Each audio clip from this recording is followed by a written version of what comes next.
everyone. This is Bryan with Diamond Audio and Cerwin Vega, and we're here at the SEMA Show 2022, and we're going to start doing some podcasts. This is kind of a first thing for us, but I was really excited. The first guys we got with us are going to be Dean and Fernando from 5 Star Car Audio in Florida. These guys are kind of internet or industry famous. They get recognized kind of everywhere from their podcasts and videos, and standing here getting this whole thing set up, and there's guys over here looking at them going, hey, I see you guys. So it's kind of interesting to learn about how people recognize different people in the industry for whatever it is that they do. But you guys are internet famous for videos.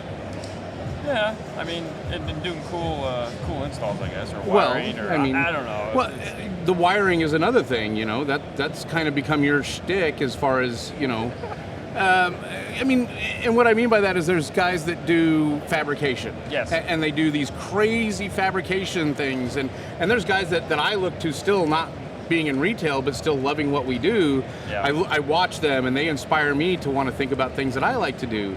So you guys were kind of like the leaders of that little clean wire club, and it became a thing. Oh yeah, so thank you for inviting us. When I start working, before I start working for Dean, I was working for the competitor, and I always came to him because I had a problem. My thing was steering wheel controls. Never had luck with steering wheel controls, and You're not the only one. he never say, oh no man, you're working for somebody else, I can help you, right? He always was there to help. It doesn't matter who. Okay. He was there to help. And when I came, he was doing fabrication. He was doing crazy fabrication, So I was like, oh my God, this is so nice. He doesn't want to do it anymore. I don't know. It happens, man. It happens. But it's great to see all these people walk around and they stop you and say, hey man, can we take a picture? And of course, it's awesome. You kind of give back to the community. Well, yeah. I mean, before I realized that we weren't recording earlier, we were talking about that. About none of us got into doing what we do when we've done videos or like I used to do Facebook Live, and my son would be with me, and we did that. The whole idea that I started doing that for was I wanted people in my area to see why we were better than the competition, the other shops around. We did things differently, and we wanted them to understand that. And as quickly as you could blink, it went from nobody local watching to people all over the country to the next thing I know, we're trending on Facebook and we're international. And you get messages from people all over, and I'm sure you guys kind of get the whirlwind of that for as long as you guys have been doing this now. So yeah, I mean, we've been doing it 7 years. Like almost 8 years. Yeah. Almost 8 years. Yeah. So the Monday night show that we do, we started it on Facebook. We still do it on Facebook because there's still a portion of people there. But we just this year migrated it over to both, so now it's on Facebook and YouTube Live. Yeah. And it started out as a simple idea. We never. The idea was the same as yours. We wanted to attract customers in our area, and it just snowballed into something else. And my mindset is of if I'm going to do something, I'm going to do something, and usually go off the deep end. Right, we end up in these rabbit holes, and then we're digging ourselves out or trying to figure out how we got far down in it. Just going deeper. Just dig deeper, and we just keep going, right? And it's funny because we never, the intention that was never to be famous. Sorry guys, this is kind of what happens at SEMA is every now and then we get somebody that gets a radio going really loud for a few seconds while they're demoing. So yeah, that's right. It's fun. That's what we hear, right?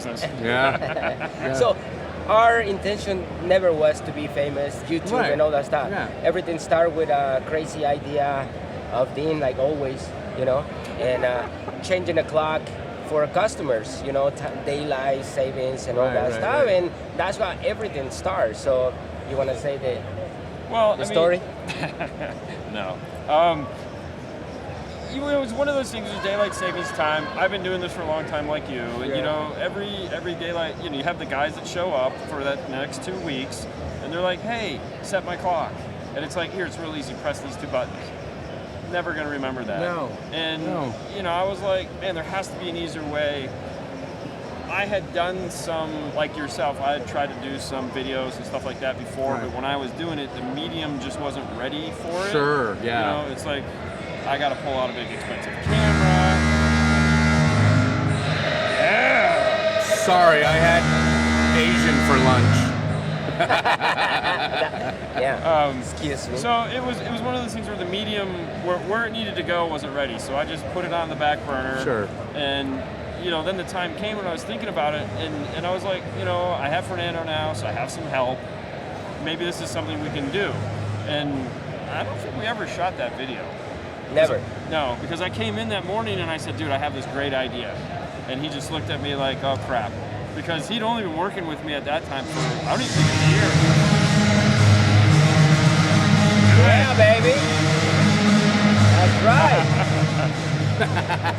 Had you? I don't think you've been there a year. Was it only like a couple months? That was a couple months when I started doing it. You know, at that point, he was like, I could say, I'd go, hey, jump off a bridge, and he'd be like, okay. All right, so let me tell you this about when I started working with him. You know, I quit my other job, and I was comfortable. I was comfortable where I was, and perfectly fine. But I wanted to learn more. I wanted to see what is all these, you know. So I started working for him, and the first, yes, there you go. Dun, dun, dun, dun, dun. That's the stereo guy saying, don't tell that story. I show up in the morning with no tools, just you had your crimpers, a crimpers drill, and a maybe drill. a hammer. Yes, that's it. You know, the essential tools of an installer. I mean, Wow. you need a hammer, right? Hammer I mean, why I not? suppose, right? So I show up, and For when things aren't going right, you gotta give it an adjustment, right? believe me, now I need a hammer just to hammer him. But he's like, hey man, listen, this is what I'm gonna help you. I'm gonna help you with tools and everything, and blah blah blah, and everything is gonna be fine. The only thing I'm gonna tell you is this: do what I say, okay? And we're gonna be fine. We're gonna get along. If you don't do what I say, you're not gonna last, buddy. Okay? We're not friends. I'm your boss, and that's it. So at that point, I'm like, I'm screwed. I'm gonna get fired next week. That's it. You know?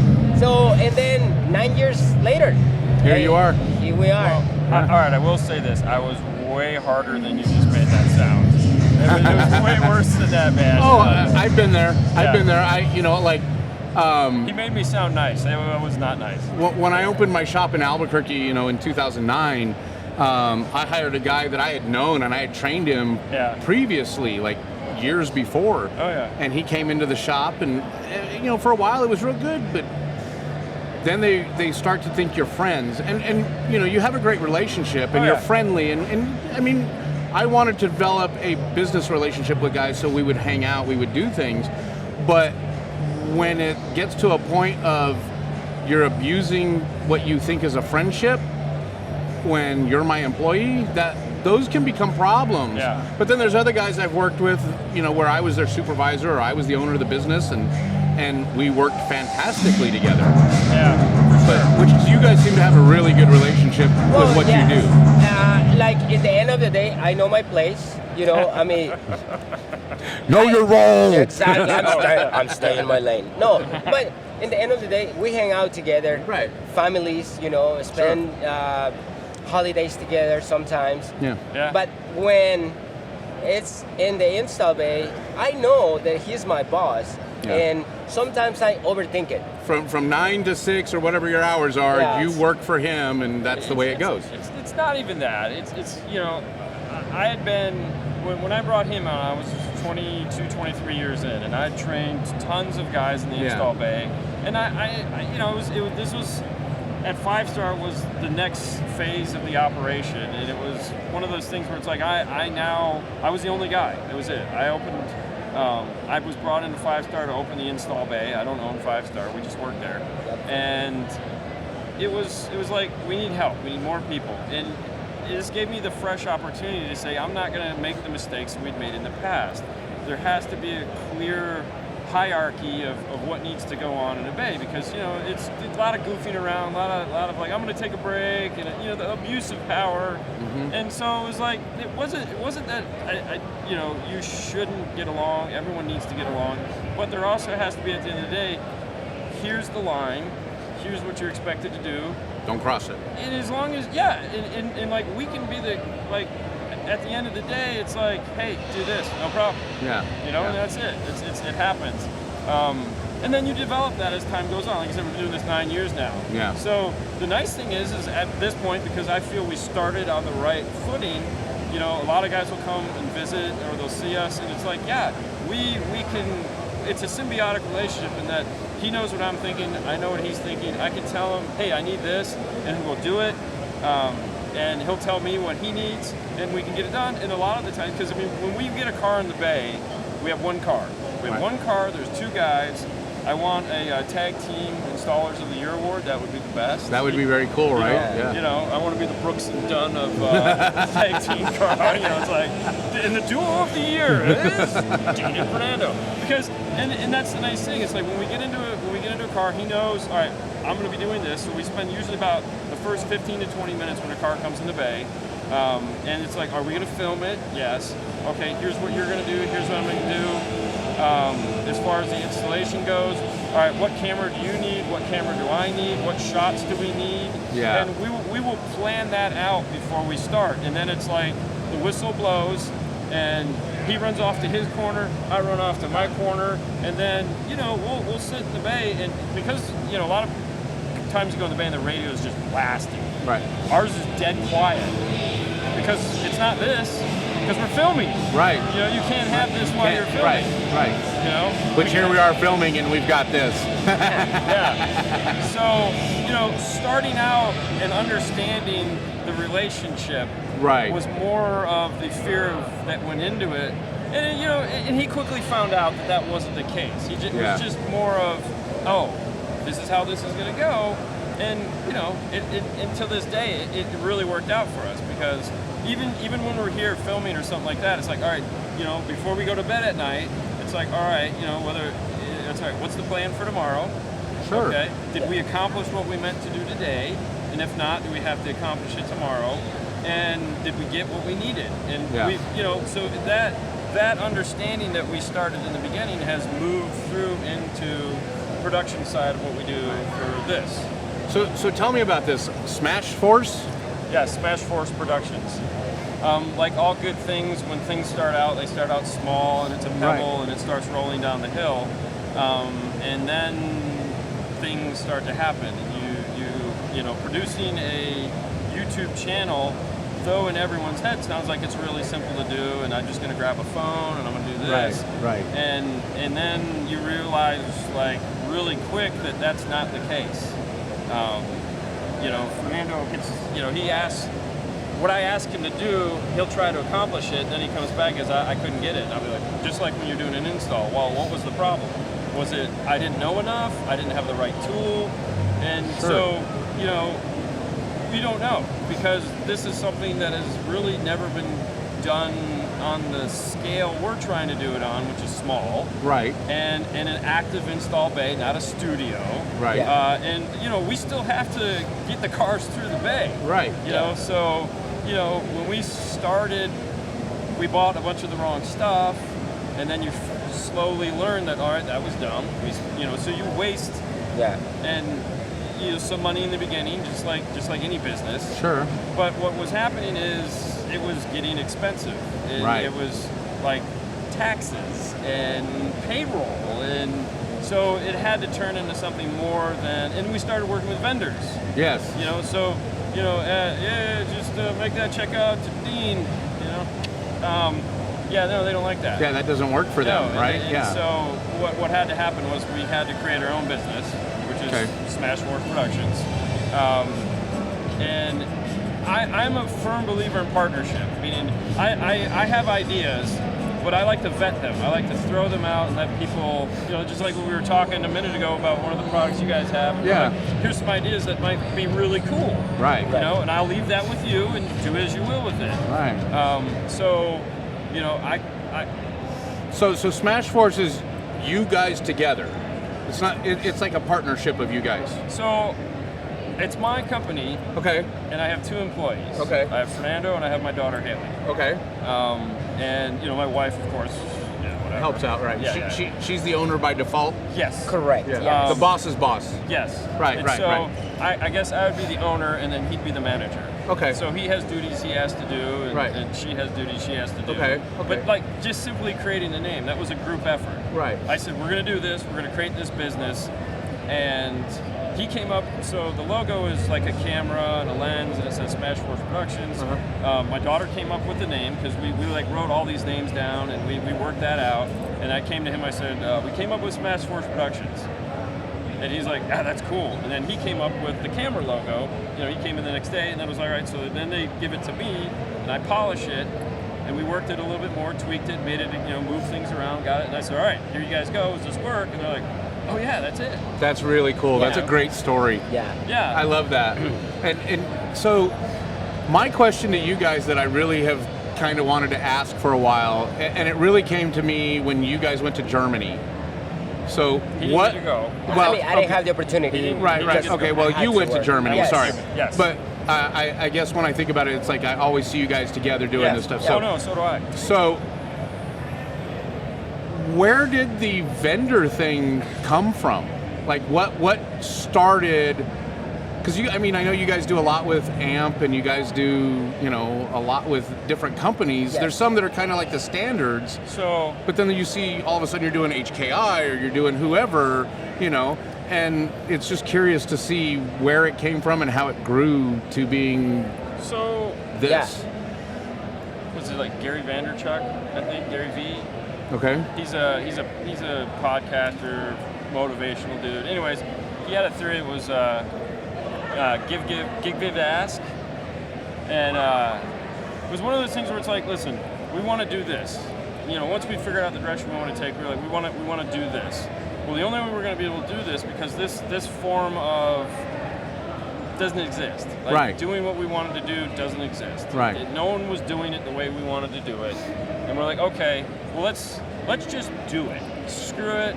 We won't go after vendors. We won't ask because, it's like going up to a vendor and saying, hey, you want to do a sponsorship for me? I'm building a van. Right. Right. No, and it doesn't work. Right. And then so I said, what? And I feel you guys as a vendors, you guys have to get something back, right? Right. There has to be an ROI in it. Correct. Right. And most of the time, people, they just want free products. Right. And you guys don't see nothing back. No. So, and we didn't want to do that. No. Yeah, well, this way it kind of guarantees. Yes. They're basically paying for you to give them something.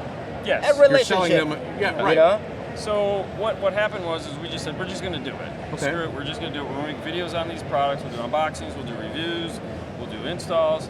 And so for the first couple of years, we just said I'm paying the bills. We're just going to do this. Right. And some manufacturers were like, hey, that's cool. And some manufacturers were like, oh well, they're just doing this stuff. So for free. For So free, it's fine. right? Yeah. And it was like, that's fine, because the ones that get it will get it, and the ones that don't, well, we can slowly weed them out of the picture. Sure. Fortunately, most vendors got it. Right. Yeah. And so two clients we had in the very beginning were Audio Control, which was Chris Bennett at the time, and AMP. That it was a relationship, but it was an interesting relationship because they're like, hey, do what you do, and then they disappeared. So they weren't really like solid clients, but we did do some specific work for them. Like when AMP Pro came out, we did the first video on AMP Pro. Like they literally brought us the prototype pieces. We had to find a car, Right. and like we dropped the first video on that piece. It was a straight up prototype. We had prototype harnesses. Wow. Oh yeah, it was great. It was really cool. So when I became AMP Pro Beta, I got to see the after effects of what you guys did. Yeah. Okay. Yeah. So we shot the videos and put them out. And that was awesome. It was like, oh, dude, AMP Pro is gonna rule the world, and it does. It kind of does. Yeah. But what was funny going to the Audio Control, which is it's our oldest and biggest vendor partner. Chris Bennett came to me. At the time it was a small channel in the grand scheme of things. I mean, we were at like 35,000 subscribers. Okay. And like, oh, yeah. but it's car audio, so. Right. It was a small channel. And I'm like, man, we're killing it, bro. We're killing it. And, you know, we come to him and we were kind of pitching the idea. We're like, hey, you know, we do this stuff. And he goes, oh, you mean the Pioneer Unboxing channel? The Pioneer Unboxing. Yes. Because we did a lot of You're the Pioneer pioneer. Unboxing. And it was like, oh, man. That hurt. Dude, that was I like bet. he swung from the rafters and just landed that foot right square in my balls. And I was like, damn. So, but there again, me being a person that like, listen, I love, if you're going to give me constructive criticism, I'll take it. If you're just going to be a jerk, I don't want to hear it. Right. But I'm open to ideas. I Yeah. pitch something and you pitch something back. Well, of course, if I'm going to pitch something, I have to catch what you're throwing me. Right. And he threw a hard ball right down the middle, and I was like, whoa, oh crap, you know, he was right. Yeah. And so one of the things is over the years, you have to evolve. You have to change. You can't just keep doing the same thing. And we learned that lesson that day. And we're like, you know what, we're going to change this. We're going to do things differently. And we started working towards a different, I like to call it a business model. Sure. Even though it's not, it is and it isn't.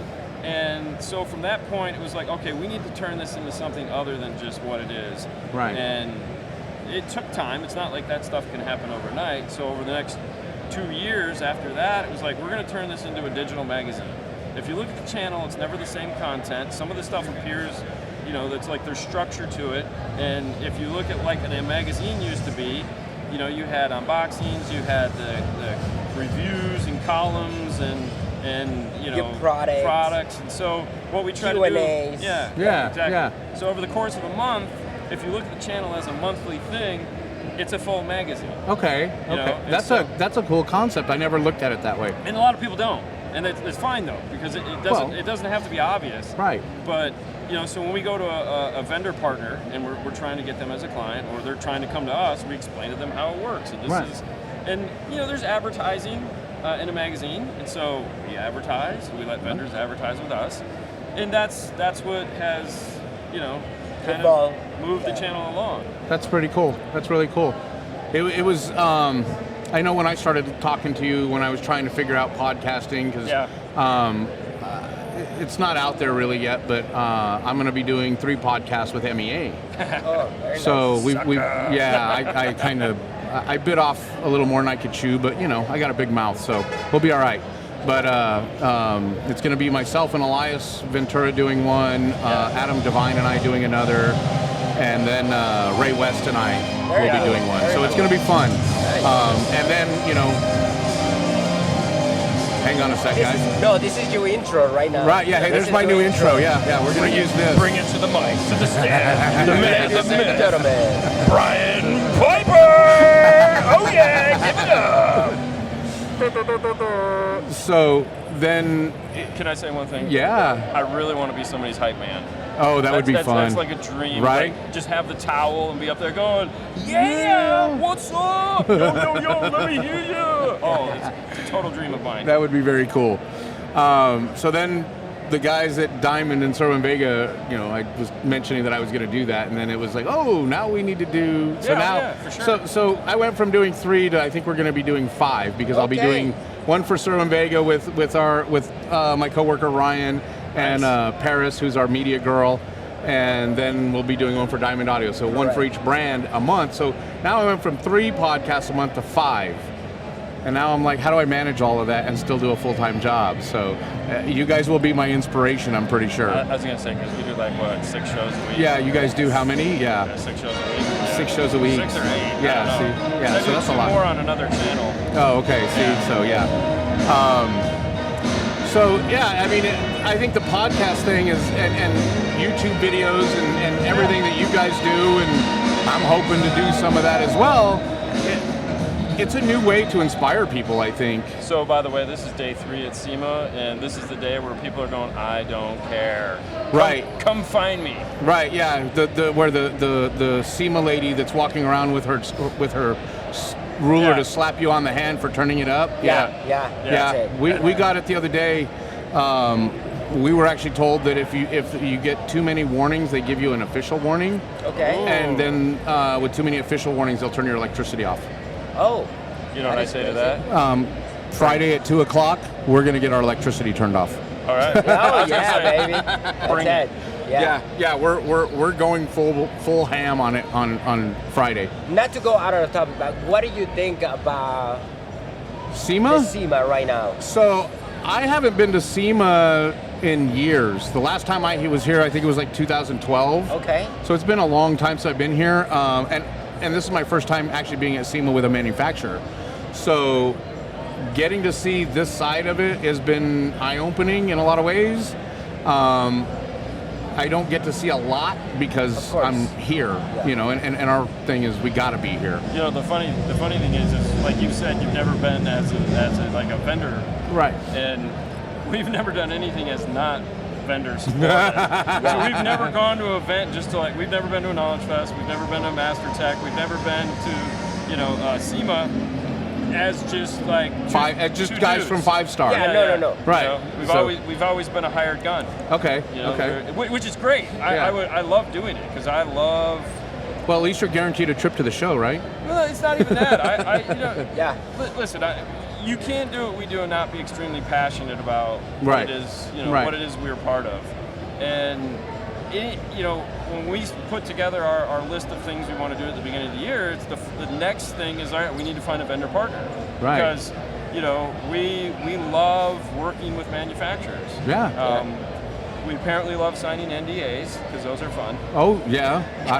I've been on both sides of those. I know you have. So that's So, and it's cool. I like being able to work with them, and I like being able to move the needle forward. It's just a lot of fun. I think in the end of the day, it's just like helping, Sure. We help you, you help us, and it's a big community. The funny thing that I've learned, and it kind of hit me real hard about 15 years ago, was realizing that our industry is tiny. Yes. It's not, we live in it and we think it's big because we know all these people all over the country and all over the world, and then all of a sudden you realize that where our world, we feel like, it's like the scene from Men in Black where he kicks open the locker and there, and you're inside the locker and there's a bigger world around you, and and then it's just like a snowball of multiple locker doors, right? Sure. And so it's really interesting, but I can say a lot of the relationships that we develop in our industry are forever. Yes. And that's the important part. That's why we love doing these shows. Right. And that's why we like, it is a small community. And my goal, like when we started this channel, the goal was obviously to teach people how to do something. Right. We call it educational entertainment. Perfect. Because it's not about, I'm not going to just give you a dissertation on how to do something. I want you to understand it, and I want you to be entertained. I want you to have fun. I want you to get done and go, holy crap, I just learned something. Yeah. And I laughed, and I had a good time. And it was neat, and because we have personalities, and you have to move that along. And the cool thing about doing this in the years that I've been doing it is seeing people in these trade shows. They come to us and say, hey man, I was out of the 12-volt industry for 10 years, 5 years, 15. Start watching your video and motivate me to come back. So now I'm doing it. Wow. I have my own shop right now, and thank you so much. So for us, it's like, wow, man, it's really cool. Yeah, I had a guy come to me one time. He's like, dude, I just want to shake your hand. And I said, hey, no problem, man. What's up? He's like, I was in a bad place. I didn't know what I was going to do with my life. I had no aspirations of anything, and I was thumbing through YouTube, and I found one of your videos, and I started watching it. I watched another one. I went down the rabbit hole, and he's like, now I'm a manager. I have a real job. I have a house, and I was like, holy crap. And I'm just like, dude, that's amazing. Thank you so much for sharing that story with me. It's crazy what... Yes, makes no sense. What one little thing that you just did to do. Yeah. You didn't have a plan. You just did something, and it got out there. Yeah. And then all of a sudden, now you've turned people's lives around. Correct. You've done all of these things that you didn't know you did until you hear about it, right? Yeah. But what makes those stories so cool is that just like anything else, you have a bad day. Yeah. And you're just like, why am I doing this? Why? Right. And then you go, oh yeah, I know why I'm doing this. Right. I'm doing this because, it's fun. It's car audio. It's supposed to be cool, and people are out there, and it's actually having an impact. It's just weird. It is weird. But I'll take it. When I was doing Facebook Live with Resonance Live stuff, having guys come up to me at Knowledge Fest going, man, I love watching your stuff, or, you got to do more, or, or we would post, like I would say, hey, we're going to go live tonight, because we didn't plan ours. We would just, dude, we might say maybe, we'll be on next week or whatever. Yeah. But most of the time, I was just getting on Facebook going, hey, we're going to be live tonight, or tomorrow night, or whatever. There was no real schedule. Right. And, there were sometimes we'd have 40 people watch, and there was sometimes we'd have 4,000 or 5,000 people watch. That's pretty cool. Yeah. And then when I remember the first time somebody texted me after one of our shows, and we would go on and we'd be on for an hour, 2 hours, 4 hours, Wow. Brutal. And well, for us it wasn't brutal because it was just going. Yeah. We were just doing what we were doing. For us, time just passed. Correct. And guys would talk about, I don't watch the whole thing. I pop in and out. And, perfect, come in, And we didn't just talk about fabrication. We talked about tools and safety and whatever music. The spirit moved you. Yeah, I mean, I can't tell you how many of my videos I get notifications for still going, such and such video on Resonance Live has been partially muted for copyright infringement. Oh, wow. Because we just had radio going in the background, and back then I didn't know you needed to say, hey, not my music. Yeah. And so, but a song would come on, and that would spur a conversation in the comments and stuff like that. But then, these guys would come up at Knowledge Fest and be like, man, I look forward to it every single time. And there was one guy who told me, he says, if you come on, I stop doing everything, and I will sit there till you stop. Yeah. Wow. That's and he was like, cool. because it's just, he goes, I don't always learn a lot, but every single time I watch, I pick something up. Yeah. And it can be tiny. Yeah. Right? And for those of us, we've been doing this a long time, you and I. So. Yes, we are all. Yeah. It's okay. It's okay. I'm going to live forever. One day you'll be working for me. Dude, you never know. Yeah. You never know. Right? You never know, right? No. But if the price is right. But when you've been doing this for a long time, and you go to trainings, you go to Knowledge Fest, you go to the different companies that do education for the industry, right? Yeah. You might not learn a lot, but you pick up enough that it was worth spending money to go learn. Mm-hmm. And when you come home, I mean, I've been to stuff where, I'll tell you this, I went to bit training with Audison when I was an Audison dealer. I was a master dealer, and it was the very first training on the bit series software at Mobile Solutions. And Larry Penn was there when he was still working for Audison, Electromedia, and he talked about what his company in Canada did and how they did business. And I sat there in that part of the class and was just like, wow. Yeah. I called up the guys at my shop and said, make a sign, because I wasn't going to get back until Sunday.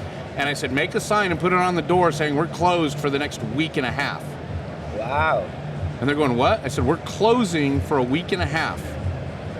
And the guy that I had working for me, his name was Ryan, he goes, why? I said, because we're starting all over. So we literally, from the front door to the back wall of the shop, we revamped everything in a week and a half. So you removed all the branding and made it your store. Yeah, it became, the company's name was Innovative Audio and Styling. Right. And so banners came off the outside of the building, came down in the bay. We branded everything to Innovative or IAS, and just we sat down and we developed the presentation. We developed how we're going to give that tour that we used to all talk about. Yeah. The shop tour. We did it the exact same way every single time, but we wrote it down, and we spent that week and a half doing that tour to learn it. And then you go to another training and you pick up a few nuggets. Well, I guess the real question would be, did any of it work? All of it worked. Yeah. All of it worked, because we went from doing, we could take cars in today if we really needed to. Right. To being booked out for 9 weeks, and then we were booked out for 6 months at one point. Yeah. Well, and you were willing to take that chance. Right. You know, and I went through that same training, and I had that probably the same, you know, Larry Penn. Right. And you know, when I got back, it was the same. I was like, holy God, dude! I told Fernando, I said, dude, if you ever get the chance, I'm sending you through Larry Penn. Right. Yeah. And then when we were at Master Tech, he spoke, and I was like, dude, you're going to Larry's. Yeah. So I'll tell you from that, since you've been to it, my favorite part, like the thing that was like mind blowing, was the whole.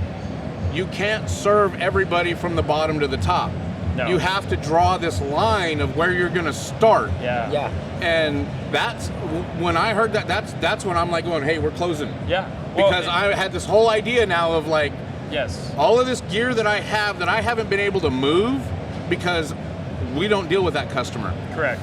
I got back and I called vendors. I was like, hey, I need to figure out how we can swap out some gear. I don't want money back. I want different gear. Yes. And you know, they're usually fine with that. Right. So we're doing this swap for gear because everything's going up.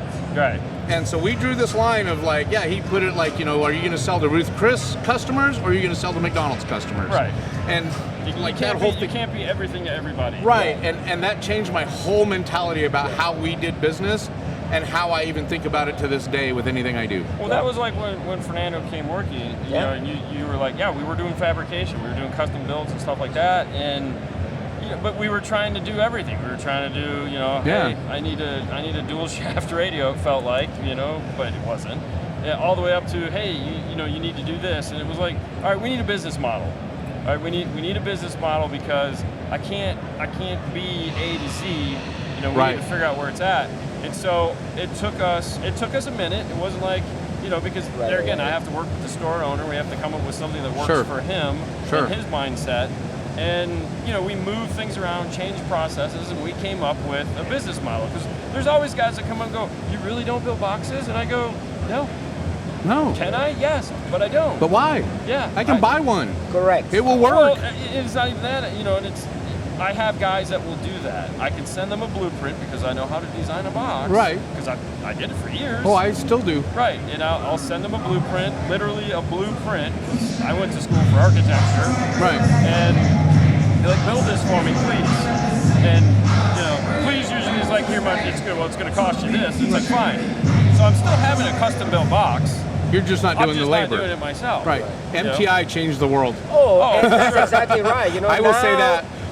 Yeah. I mean, I remember, you know, I live in Texas, so when I was still doing retail and Chris Pate started MTI, as soon as I saw pricing on his stuff, I was like, I'm never building a truck box again in my life. Right, because you can still work it in something else, and you know that box is going to show up, and you just put it on. Put it in. Very good. Done.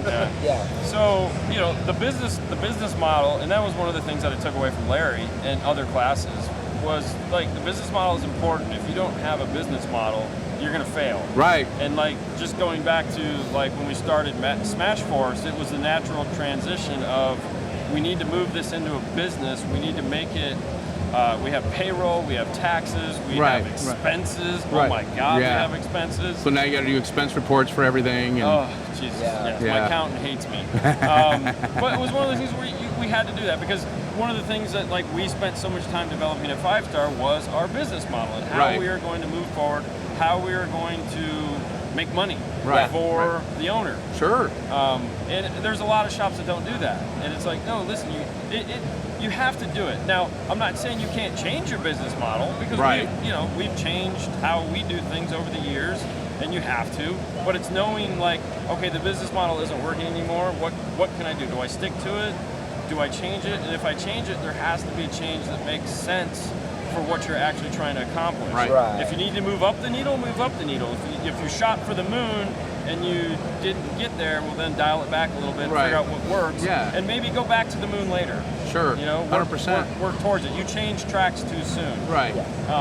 But yeah, that's an important part of our industry and why some people fail and why some people succeed. Yeah. You know, and you can see it too because like when you look at a company, let's look at Titan. Yeah. They won Retailer of the Year. And you look at what he does, and you look at the guys that have working for him. And I've been there. I went and visited, and dude, it's a machine. It's a machine, and they've figured it out. And I'm not saying they're the only ones, but they figured it out. And it's nice to see, like, hey, he's figured it out. Yeah. He knows what works for him. He stays in his lane. He does his thing, and they do too. Right. And it's like those things things are hard lessons you have to learn. Yeah. You know? I don't know that Chris Pate stays in his lane. I think he kind of made his own lane on the side of the road Well, that's and what just. I'm saying. Well, yeah, but it's his. Well, yeah, but it's his lane. Yeah, Exactly. so Well, yeah. his lane is a 4-way lane, so he knows where to go. He paved his own highway on top of the Correct. other highway, but Yes. he stays in that highway lane. And that's my point. Right, But there yeah. again, there's nothing wrong with that. It's knowing he knew his goal. He figured out how to get there, and that's the most important thing. If nothing else for this podcast, it's cool to learn about us and what we did, but from a business point of view, you have to figure out what you're actually trying to do. Right. And so is life. Team no sleep, not being team no sleep. Whatever it is. You figure out what works for you, but be true to yourself. Understand, like, I can only do so much. Where does me putting my effort make me the most profit or make me the most joy? Right. And they're different things, but equal of importance. Sure. You could be making tons of profit, be totally miserable. You're not going to last. Right. You're going to burn yourself out that way. Your model didn't work. Yeah. You have to figure out something different. Right. And that's 100%. And that's a struggle. It's not easy to do. No. I mean, we struggle with it a lot because it's like, oh, hey, what do we want to do? And right. Well, and it's funny because a lot of people think that part of it falls on the owner of the business solely. Yeah. And that's not the case. That falls on when. If you're working in a good company, no matter what company it is, it's got to be a team effort of everyone wanting to see the best for the business. Yeah. To create longevity for everybody. Right. Yeah, baby. That's right. SEMA 2022. Well, I mean, so like Fernando, when you started what we were doing, it's totally different now. Oh, 100%. I've been learning so much, and I always say, everybody asks me, okay, how long you been doing it professionally? And I don't count the years that I was doing in another shop because for me that was not professional. Okay. I start cutting harnesses, doing really bad installs, and now that I see how it's supposed to be doing, I was like, I've been doing it 9 years professionally. You just cut my time in the industry professionally almost in half. But that's the cool thing. The younger guys get to get on our backs and they go forward and they're right. They learn faster because we've made the mistakes. And in the end of the day, it's like, all right, so how long you been doing the whole thing? Okay, 10, 11 years. But when I started doing it as supposed to, it's been 9 years, thanks to Dean. The appreciation from guys like you to older guys like us, it goes a long way. Yeah. Like I think a lot of younger guys don't understand when they come up and they show genuine appreciation and they're like, wow, you just something you did just really helped me. It may not have been life-changing or even job changing, but if it inspired them any way to become better. For me, it's like, okay, I start 9 years ago. You guys been doing it for 100 years. So I don't know about that. Damn. But for I think example, I still have the dinosaur I put a stereo on. There you go. So for me, it's like I learn what you guys do, and you guys have experience. Right. And maybe you guys can learn from me trying to do different things, right? 100%. So absolutely, because that's the thing that I'll say is nowadays for me, it's looking at the younger guys doing this stuff. Yeah. Well, that goes back to what we said. When it came to designing Smash Force Productions, it's like there was an idea.